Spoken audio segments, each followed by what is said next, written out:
Merry Christmas.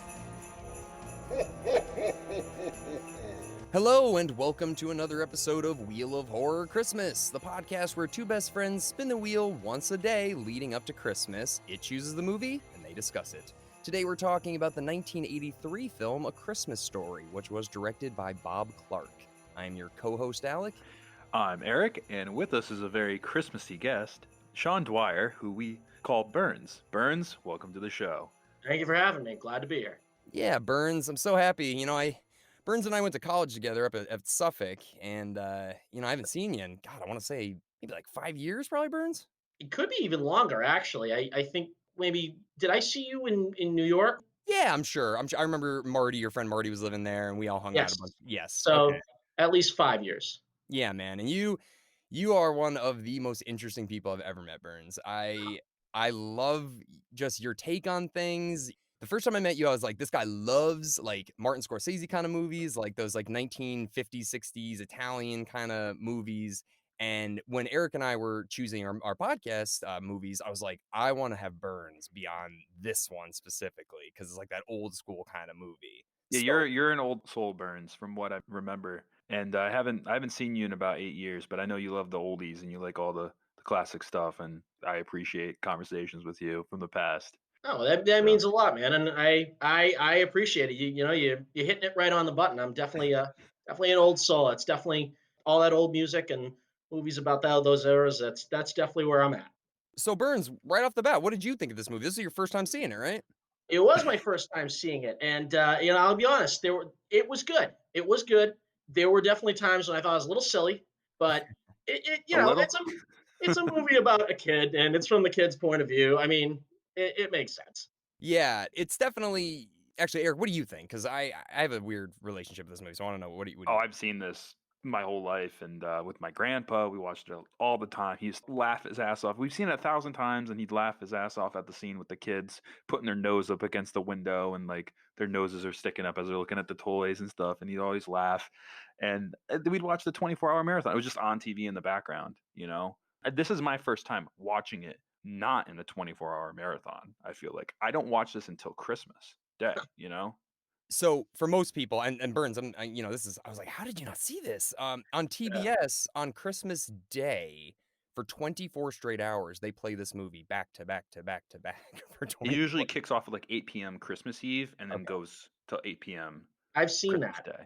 I've You've seen it like on TV. I've seen that it's been on television. Usually, my dad and I are watching like A Christmas Carol or something.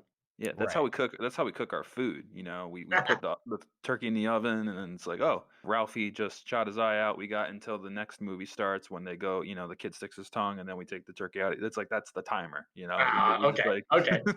Got it down to a science. We know like when the food's done by like what time it is in the Christmas Story. Yeah.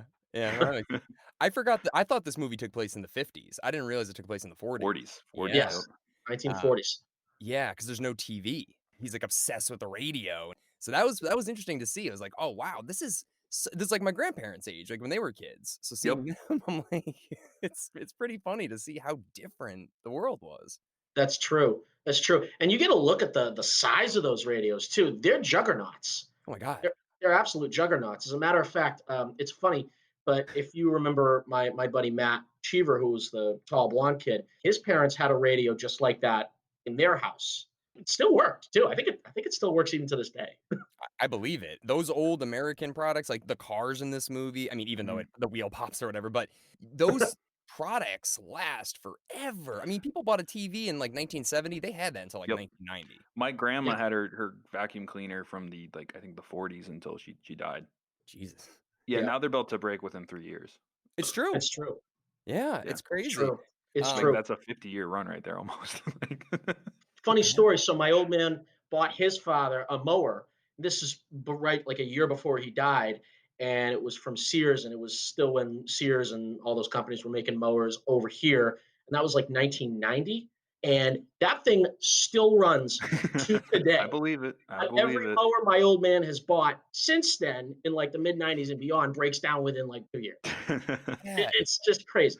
It's so weird. Like the turn in like, I don't know, maybe the 80s or whatever, where it's like we'd rather buy cheaper and it's going to break and we're going to replace it as opposed to pay more money for a quality American product that'll last for 20, 30 years maybe. There's a law that passed, I think, in the 80s or 90s where, or I believe it was in the 90s where like things were allowed to be designed to break.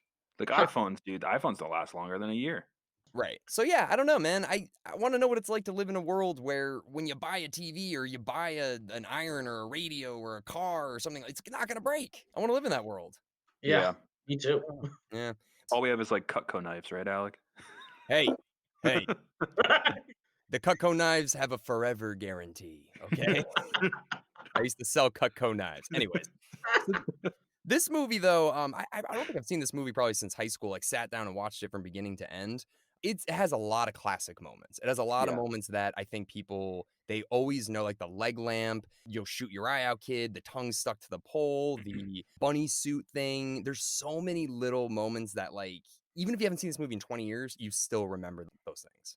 For sure. It's very wholesome, and it reminds me a lot of like the Wonder Years. I think this inspired the Wonder Years, if I'm not mistaken. But you know, like the boy has the narrator voice, and very Wonder Years like, and wholesome. Family's not rich and glamorous. They're just you know, trying to get through Christmas, and their furnace is breaking down, and the dogs steal the food, and they got to go to the Chinese restaurant for Christmas, and it's all family fun. It is, and that's what struck me about the movie was how wholesome it was, but also not just how wholesome the movie itself was, but how wholesome it really makes that whole era in our history look. And it's a totally different time and place where standards are totally different. I mean, just disciplining your kids. I mean, the soap in the mouth. I mean, I used to hear about that when I was a kid all the time. Oh, you know, I swore my father would put, you know, soap in wash my soap out with my, you know. Guys, hold on 1 second. Keep talking. I'm going to go take a walk. I'll be right back. That's fine. Keep talking. But it's just, it's totally reminiscent of a different era when we approached a lot of things differently. And when I watched the movie, it brought back all these stories of like my old man growing up. It just totally rung a bell and made me smile. I couldn't help but chuckle at it. Yeah, you know, it's funny too because there are a few sayings that they said in this movie that like I remember hearing from my parents too. It's just like, hey, eat your food. There's people starving in China, and they're saying that in this movie. And yeah, just like in the soap in the mouth, there are things that you're just like, wow, they don't say stuff like that anymore. They don't treat kids like that anymore. And like the same thing, like now. I can't imagine a bunch of kids just walking through the snow to school today. No, you know? Like, no way, not in this world. Miles to school. Could you imagine kids having to do that? Oh my God, the little brother's like 5, and they're like, all right, walk to school, and there's bullies. She bundles him up. He's bundled up. A car could hit him, he'd be fine. I'm not even concerned about how cold he is. I'm concerned about getting like abducted or breaking his leg or anything else. I mean, he's not breaking his leg in that thing. Probably. No way. He might fall over and never get up. I just ran out to grab this. This is so you guys can see it. This is the soap life buoy. Wait. It's one of my favorite stupid holiday decorations I have. A lot of people have a leg lamp as a decoration. I have the actual old 1940s life buoy soap. Wow. And I'm gonna do a little dab. You're gonna lick it? Yeah, dude, let's do it. It's fucking terrible. Oh my God. Oh my God. Dude, I probably just gave myself cancer. What does it taste like? Chemicals. Just straight up chemicals. Oh, okay, great. I'm glad you did that. I'm gonna let you smell it. It smells like it's like a crayon, but I enjoy the smell of crayons. I mean, it's like a crayon, but like bleach. Okay, all right, good to know. I'm glad you did that. No, I'm gonna get very sick now, probably. Hey, you know, one thing I did notice too is a little strange. Nobody smoked cigarettes in this movie. Did you guys notice that? It actually didn't occur to me until you brought it up, but you're right. I didn't see anyone smoking a cigarette, but that's also probably because I just can't help wonder they were probably trying to gear the movie towards kids. And especially around that time when the movie got released in the 80s, there's a big campaign against the anti-smoking campaign was really kicking it up. And I think they were probably really, really trying to avoid exposing kids to the fact that adults smoke and whatnot. I mean, even though that's kind of silly, I mean, the child actors in the movie, right? Correct. Right. Yeah. Right. I mean, look, I didn't start smoking until I was 16, but I knew kids who were smoking since they were like 12. So it's not like they were really successfully avoiding anything, but I think that was the idea. Yeah. I mean, definitely nowadays, because you'll see they'll get a PG or PG-13 rating. It'll say includes smoking. It'll say that now when Yeah. movies get rated. But back in '83, I mean, people were smoking cigarettes everywhere in '83, Everywhere and this is still, Oh, yeah. yeah. movie taking place in the '40s, 20 years before the Surgeon General warning even came out. So, Right. anyways, I know they're not. It's a Christmas movie. It doesn't need to have cigarettes. But if it was trying to be like accurate, you'd think that they would have people smoking. You see a guy with a cigar and stuff like that, but. Yeah. Yeah. But not the casual cigarettes everywhere that you'd expect at that time. I don't know. What do you think of Scott Farkas, the bully red-haired kid? Dude, his laughing in the beginning, I was like, what is this kid's deal? What's so funny? Like, why is he laughing so much at night? You gonna cry? You gonna cry? Um, Like, you hate him. his little My favorite scene literally was the scene where he gets the shit beat out of him by Oh Ralphie. yeah, I love that. I was so happy. I was like, yeah, kick his fucking ass. Just keep going at him. Keep going at him. he went hard for a long Yeah. time. My Did. God. I like him ad-libbing and just like swearing, but like not swearing. The fudge part. Yeah. No, not that, but like when he's like beating the shit out of the redhead bully, Yeah. he's like like Joe Pesci and Home Alone, Yeah.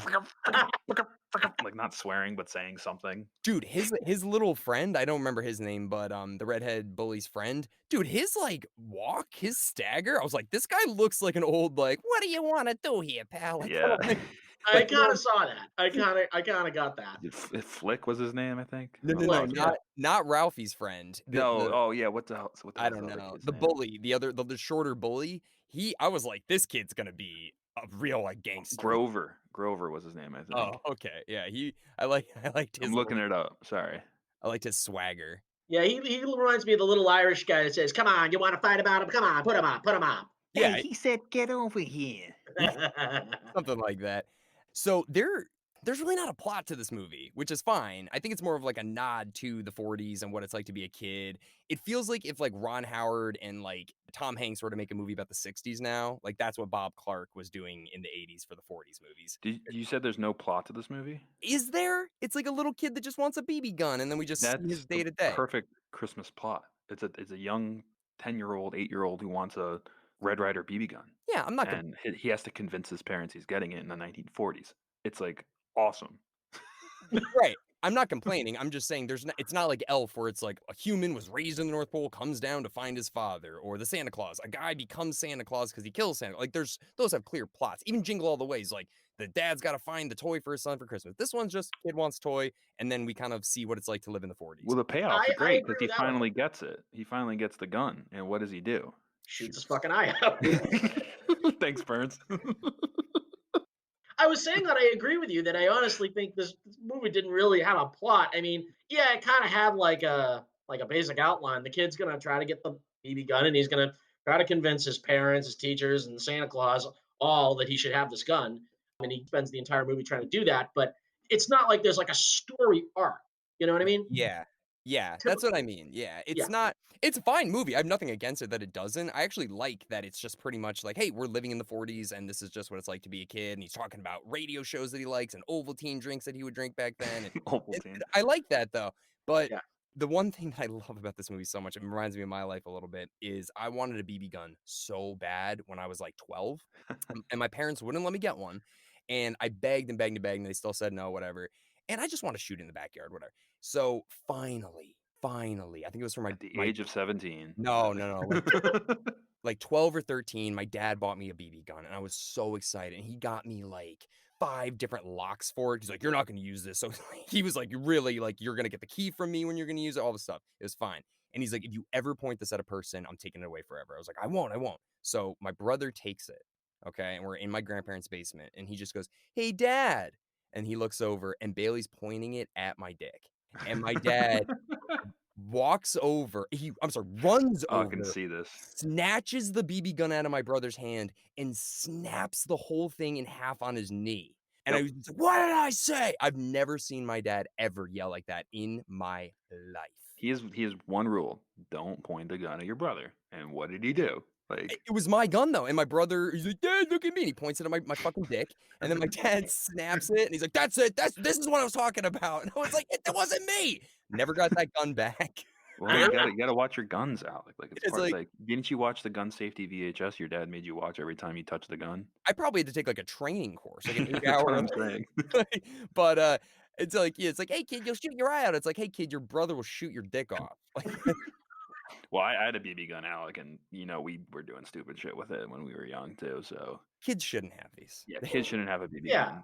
Like if I- there's something that actually you can easily shoot your eye out, like literally, you should like point it at people. And no, kids shouldn't have that. No. I I don't agree with that. I don't agree with that. I think kids should totally get to have BB guns. I mean, because guess what? I shot Marty in the head with a BB gun by totally accident. saying. But it was an accident. I didn't know the thing was loaded. You I was just screwing completely- around and shot him right in the head, and I rightfully got the crap kicked out of me for that. But it taught me, don't ever shoot one of those damn things before you check to see if it's loaded or not. How old were you? I was like 13, I think. Yeah. See, I don't think kids Alec. understand. They don't understand like the power of these things. Like Yeah. it's not like not like, well, I don't know, what are those? Airsoft is different. I That's would it, let yeah. my kid have an airsoft gun before like a copper BB gun. They're pellets. They're legitimate, like can kill animal pellets. Like Like you'll be yeah. blind. If If you you get hit, shoot- you get blind. if you shot a bird, if you got hit in the eye, you're done. If Bailey actually shot my testicles, like bye. That's one of them's gone. You know, like, I mean, seriously though, if you're a little kid, and you get shot in the ball. Even right now, if I were to get shot in the balls with a BB gun, it's I done. just love how Burns was like, Eric, I don't agree with you. I did shoot my brother in the face, or like, Well, I mean, look, I've also had a rock hurled at my nuts, and I survived, and I came back, and both Yeah. my balls are in working order. So Right. if you don't have a BB gun, you'll throw rocks, I guess. Yeah, exactly. kids are always going to find some way to fuck you up. Yeah, I mean that's the beauty about being a kid, and this kind of captures it. Yeah. It's just a different time though. Like you can just see even Ralphie. I mean, he's what, 8 years old, and he's just opening his window. Like there's no screen on the window, and he's looking out from the second story. Like that just stuff wouldn't happen nowadays. And in their kitchen, there's just like soap and detergent just everywhere on the counters and stuff. Like parents are probably just like, hey, if the kid's gonna eat, he's gonna die. So Yeah, that's I it. like how he has the Ovaltine Annie decoder pen or whatever. Yeah. And he gets it finally after like eating this. Ovaltine's disgusting, by the way. It's like a Nesquik, but not good. And he gets it and decodes it, and it's just like, be sure to drink more of this shit. And I just like when he just like realizes at the young age, like, son of a bitch, this isn't Little Orphan Annie. This is bullshit. Like I just love that like realization that the kid has. It's kind of like when we would do stuff like take the cereal tops off to try to get a toy, or like, you know what I mean? Or like Pokemon. Pokemon's probably the best example from when we were growing up to like something like, you gotta come home, you gotta turn on the radio, you gotta listen catch to 'em all. Little Orphan Annie. Right. On the radio, it's like, I gotta turn on channel blah blah blah and watch Pokemon. If I miss this episode, I won't know what the next thing is on my Pokedex. And like, Pokemon's whole catchphrase was "Gotta catch 'em all. If you don't, you're a Genius. fucking loser." Like, yeah, So it took never the thought Little about Orphan that. Annie idea and just amplified it. what do you think though, Burns? What's the funniest part of this movie to you? The funniest part of this movie, I mean, it's tough because there are so many funny parts of this movie. There really are a lot of good parts. I mean, the Santa Claus thing where he's in the mall and he freezes up, and the Santa's asking him what he wants, and he's like, "Ooh." And Santa goes, "All right, do you want a football?" And the kid nods, and he sends him down the slide, and all of a sudden he stops himself. He's like, "No, I want the BB gun rider." And And Santa's like, the kid with him in line. "It's gonna shoot your freaking eye out, kid." I actually think the funniest scene really does revolve around the lamp. I think that's the funniest. Because I actually want that lamp. That is a I cool bet lamp. you do. And I I bet you want do. It's a major award. It's a major award. First It of all, is. It's a major effing from award. France. Yeah, but also just the whole like friggin' tension built around this lamp. This is a silly friggin' leg lamp, and then it breaks, and he's all freaking pissed off, and he thinks his wife did it on purpose. Oh, By she the did way- it. Oh, She she did it. definitely did it on purpose. Yeah, okay. I was gonna say, yeah, she definitely did.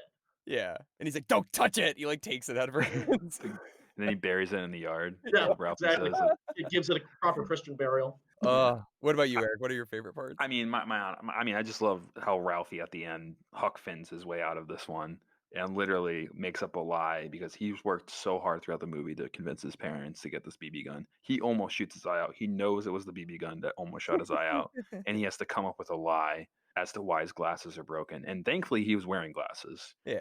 So he doesn't want to admit he's wrong. And it's just like, that is something I would do.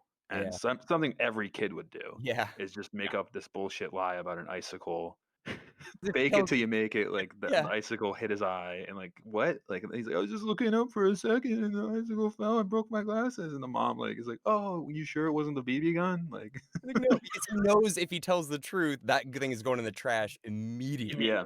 And he Yeah. sleeps with it still at the end. And I think that's my favorite part. Like, personally, Yeah. So he moral still of the loves that story: gun. lie He to got get the what you gun. want.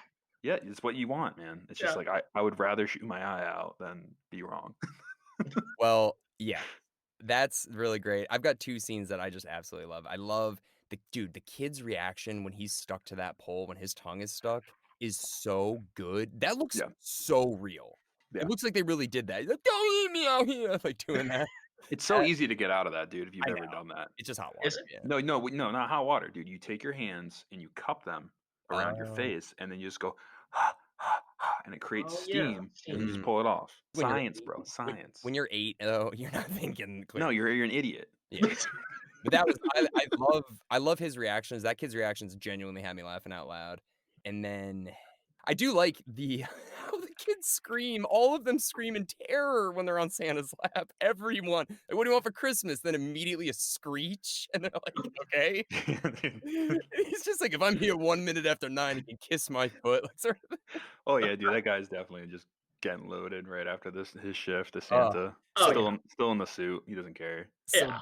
Burns, I think the reason why I was so excited to talk to you about this, did you feel like the dad? Did you like his character, or like just the vibes of the time? I did. I really did. I mean, to some degree, to a little bit of a degree, it was not only a throwback to like my dad's era, even though my dad more or less grew up in the 50s and 60s and not the 40s. Yeah. But it was a little bit of a throwback to my time growing up as a kid, because I grew up in a pretty rural area, and I didn't walk to school, but I'd walk to the bus stop, and that bus stop was 3/4 of a mile. Yeah.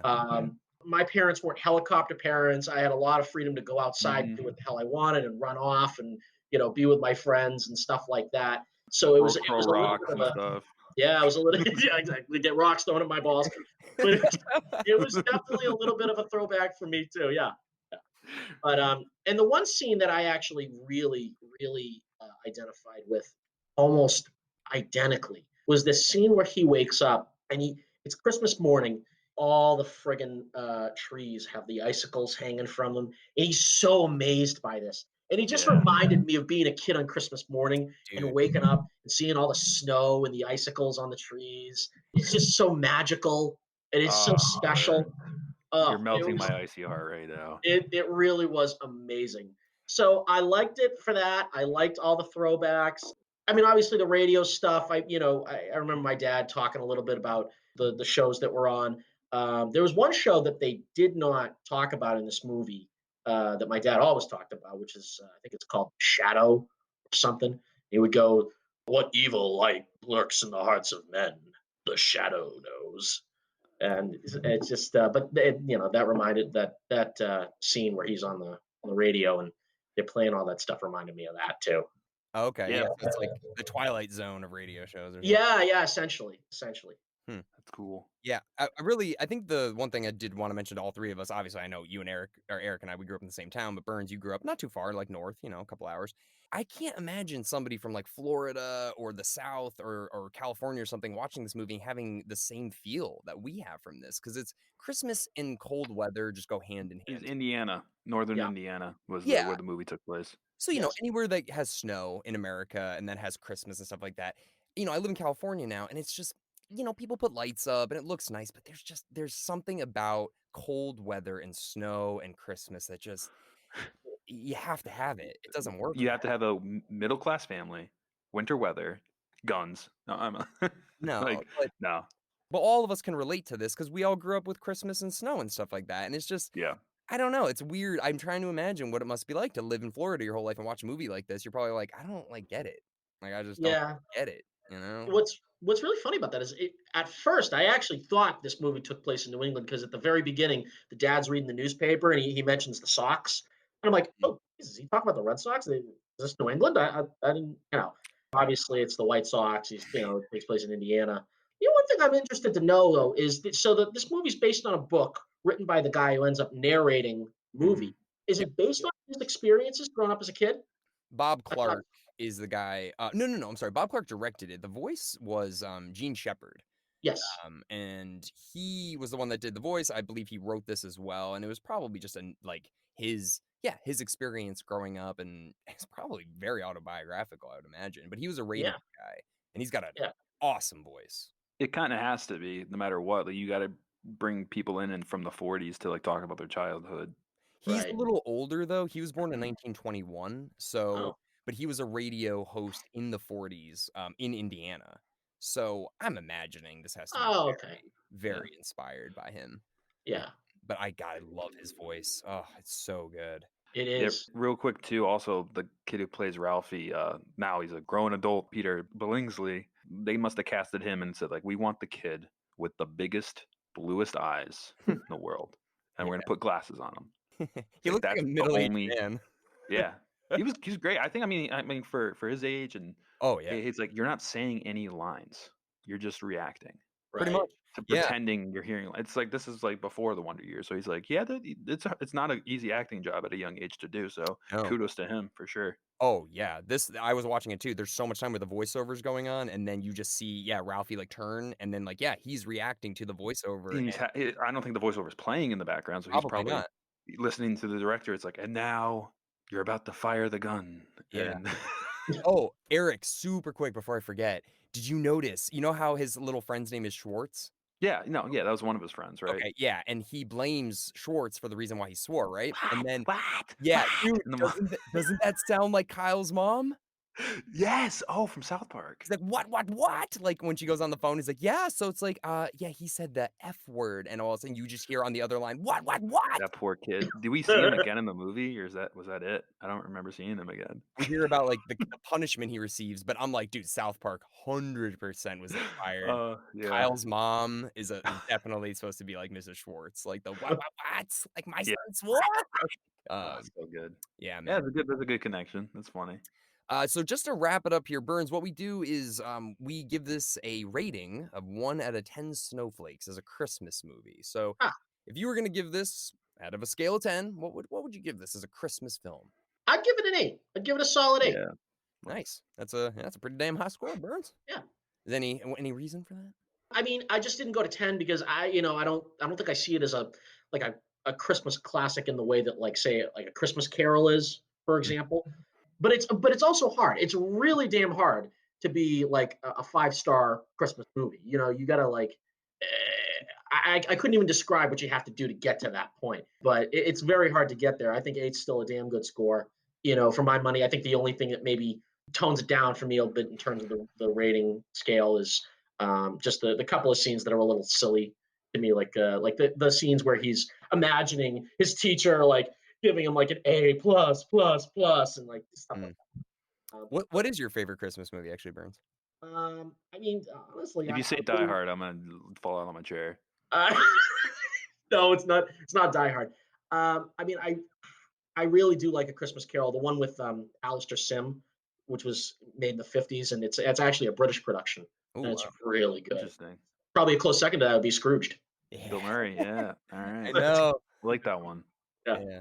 All right, Eric. I'm gonna give it a high score of an 8.8. Wow. Wow. That's the highest one I've given so far. I love this movie just for the fact that someday I'm gonna watch it with my kids, hopefully, and tell them like, this is when my grandfather, your great grandfather, grew up, and tell them a couple tidbits, and that'll be a nice Christmas movie to watch with my kids. So kind of historical in that sense. Nice. It's a great capture of the 40s, I think. Yeah. Absolutely. Yeah, I'm gonna go with a high 7. I'm gonna give it a 7.8. I really like this movie. It's a little slower than I remember, and Burns, same thing. I hate that like robber scene. Like I get it. I Like love. I Come know on. that's so over the top. Cartoony, but it's a little too long and a little too cartoony, but whatever. There is a couple moments, but overall, yeah, I love the feel of it. I think they really captured that nostalgic America feel, and I don't know, yeah, very cool movie. I like it more than a lot of the other ones we've watched so far, but still not my favorite. But the Santa Claus, though, man, in this, what a what a piece of what do shit. you want to give it? You want to give him a rating? I mean, well, what we do is Burns too. 10, At the end, 10.10. at the end of this, we're gonna say who we think the best Santa Claus is of all the movies we watch. This guy's gonna be very low for me, but Get ready for Bad Santa when we get it. I'm Yeah. not gonna lie. If I was on that guy's lap, I probably would have screamed too. Yeah, that guy's clearly not Santa, but He's- they feel like they have to go up to him and say like what they want, or they're not getting their gifts though. It's like he's not Santa, but we still have to tell him. everyone knows. He's a Everyone. wacky guy. All right. Well, why don't we spin that wheel, Eric? Let's It's do it. getting late. Merry Christmas. Ready? Pulling it up. Spinning. Jingle all the way. The Arnold, yes. We're gonna have fun. We're gonna have fun with this. Let's go. Yeah, we got to make sure we keep the impressions low on this one. Yeah, we're just gonna annoy the shit out of everyone. 30 minutes of. Okay, all right, that's it. We're done. We have a guest with that. We have Justin. I'm gonna give him a call. Burns, thank you so much, man. It was awesome to have you here. It was really great to hear your opinion on this. Thanks for having me. It was great being on here. It's great catching up with you too and seeing you guys again. For sure. Thanks, Yeah, Burns. man. Definitely. We'll let you know in the future, man. If there's ever a movie you wanna jump on with, just let us know, and we'll get you back on an episode. Yeah, let me know. Hit me up. Perfect. All right, Burns. Well, happy holidays, man. Thank you so much, and we will see you guys all tomorrow for Jingle All the Way.